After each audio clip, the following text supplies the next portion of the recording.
Well, the sun is setting. We had some nice clear blue skies today, despite the extreme cold warning that we've been under for the majority of this week, and it's going to continue, unfortunately, but I'll get into that.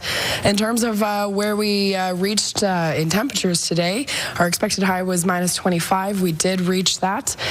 We've cooled off a little bit, minus 27, as we're starting to get into those chilly overnight lows of the brutal minus 30s, unfortunately. So, some good news is on the way slowly. The southwest part of the province, that extreme cold warning has lifted for them, thankfully.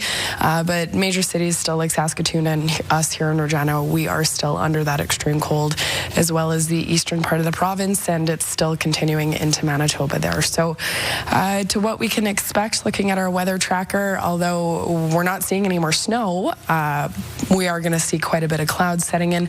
That is going to start making its way by tonight. We're going to see that setting in early tomorrow morning. The clouds will start to break up a little bit by tomorrow evening, which is good news. And then more clouds are expected to come in. We might see some scattered, very, very light scattered flurries in the southwest part of the province there by Maple Creek, but us here in Regina, we probably won't see any of that.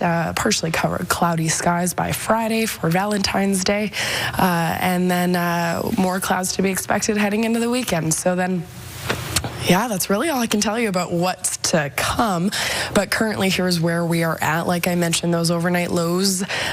So keep in mind, these temperatures are before the wind chill actually sets in. So you look at these temperatures and add about 10 more degrees onto that, making it feel more like, for example, tomorrow, minus 21 for North Battleford. It'll probably feel closer to minus 31, picking up with that wind chill. But Maple Creek, though, minus 13. Not too bad, not too shabby, despite all the cold weather.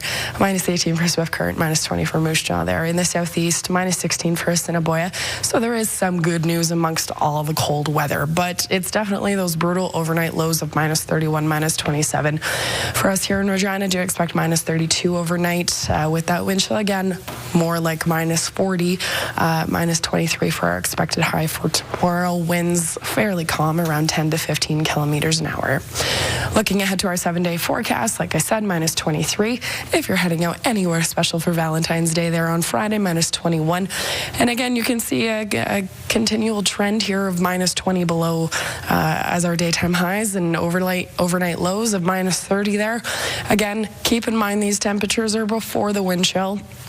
So definitely the time to bundle up and, be prepared for these brutally cold temperatures. Unfortunately, there's no end in sight right now as to when this extreme cold might be ending, but starting next week, as you saw in our 7-day forecast, Lee, minus 17 the expected high for Monday, Tuesday, I believe. No, looks like if you go for any Valentine's Day dinner today or this year, dress warm.